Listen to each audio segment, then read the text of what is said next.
Guys, welcome back. English 201. This is going to be our last course video series thing before spring break. I realize it's a little confusing, are we observing spring break? What the hell does spring break mean when we're online like this? But my idea for spring break is I'm not going to put up any more videos for a week. I'm going to take the week off from making videos. This will give you a chance to catch up on the videos that have already been made, because I realize I'm putting them up pretty quickly.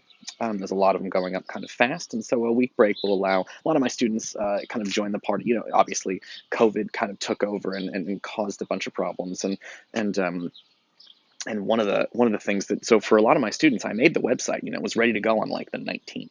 But for a lot of my students, they didn't get to it on the 19th or the 20th or the 21st. A lot of my students are just starting the blogs now. And if you're just starting the blogs now, you're not behind. You can't fall behind in an online class like this.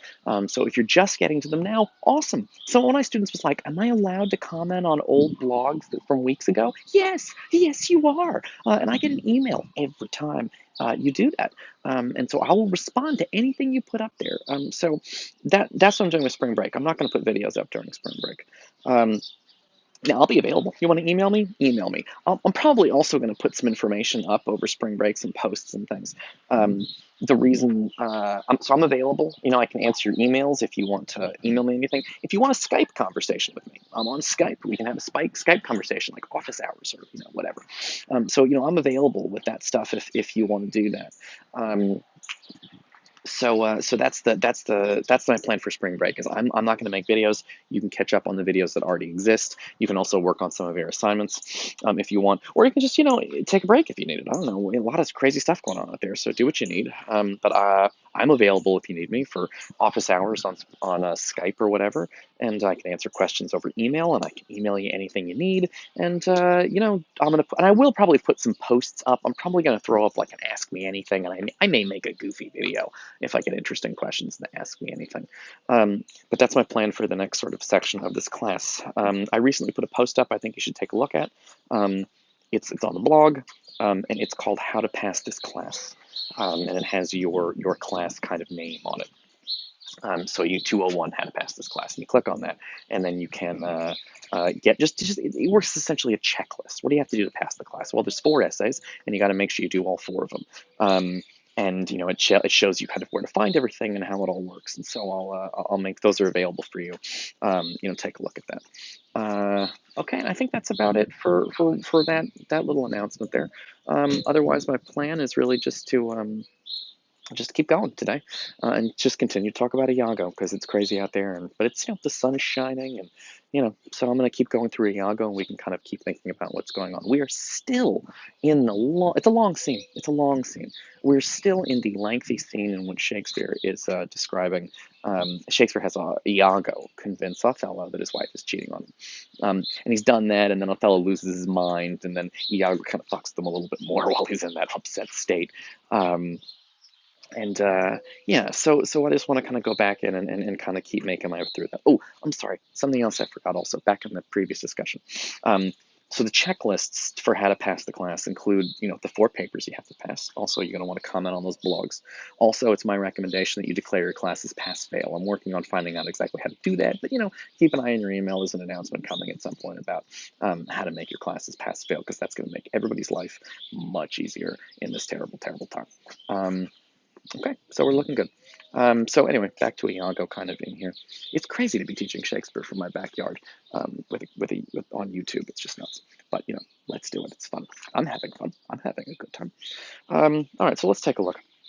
When we last left Iago, Othello said he wanted proof. He demanded proof because Iago had made him think that Desdemona might be cheating on him. Remember, Iago he's not actually claiming she's cheating on him.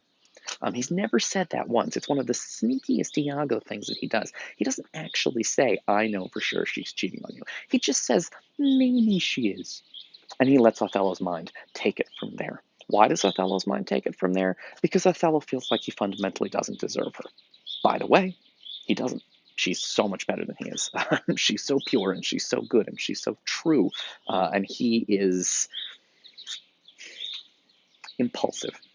He's impulsive. He acts very quickly. By the way, notice his impulsiveness is part of who he is as a person. I understand why Othello is impulsive. He's a soldier. You got to make decisions quickly on a battlefield. You can't sit around and think all day. Um, he's got to make a decision and he has to stick to that decision and he has to carry that decision all the way through to its natural conclusion in whatever situation he's in. So if they're like, Othello, we need you to attack this base, you got 10 minutes and you got to take it, or hostages are going to be killed, and he'll go in there and he'll attack the base and he'll kill people and he'll take over. He can't just sit around being like, well, should I, what's your evidence for attacking this base? His job is to, as a military guy, his job is to act quickly.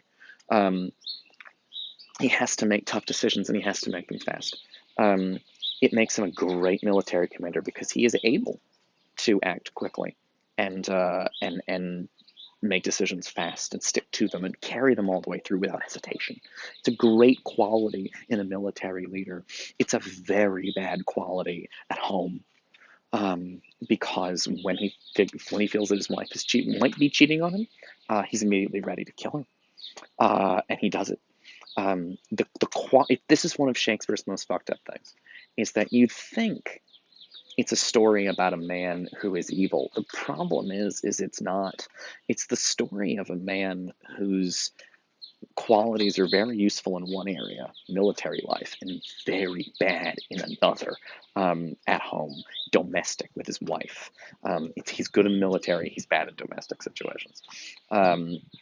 And that's what makes it a tragedy. That is the essence of the tragedy, because you can kind of understand why he's not able. Nothing in his life has prepared him to deal with this moment.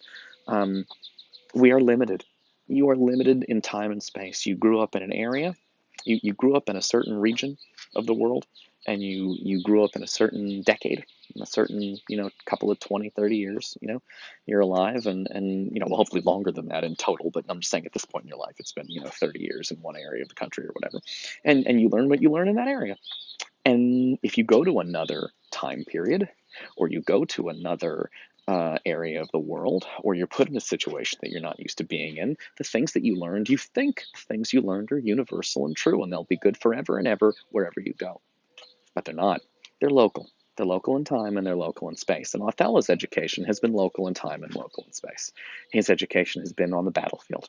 And it's great on the battlefield. But when you take him out of the battlefield and you put him at home, he doesn't do so well. Just like if I took you out of this classroom and dropped you in, say, 3rd century Rome, I think you would find it, the things that you're used to being normal will suddenly not be available. All of the things that you learned about how to deal with society would not come in handy in Rome. And that's what's happening to Othello. He is in a different context.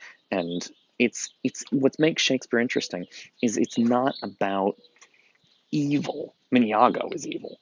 But the Othello, it's about him being out of his depth. It's about him being in a wrong area. That's what makes it interesting. Most human beings will not do anything evil in their lives. You're not going to, I feel like hardly any of you, basically none of you, are going to be like Iago. I hope that none of you are like Iago. None of you are sociopaths or psychopaths or whatever the hell Iago is, what kind of nightmare world he's living in. None of you will be like Iago. But all of you will have to face something like Othello faces. All of you will find yourself in a situation, and the training that you've had in your life may not have prepared you for this new challenge.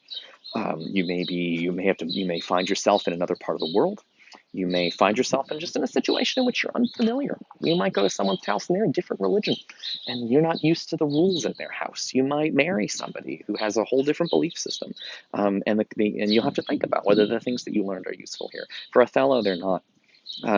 For Othello, what's the worst thing about Othello is it's not that he's a bad guy. It's that all the things he knows are not only are they not helpful, they're actively bad. Making decisions quickly and sticking to them without hesitation, that's a great quality on the battlefield. And in a weird way, I don't want to change him if I wanted him to stay a military guy. But they just don't come in handy in this other area. And that is something that you will face in your lives. All right, so I'm going to go on to the next video.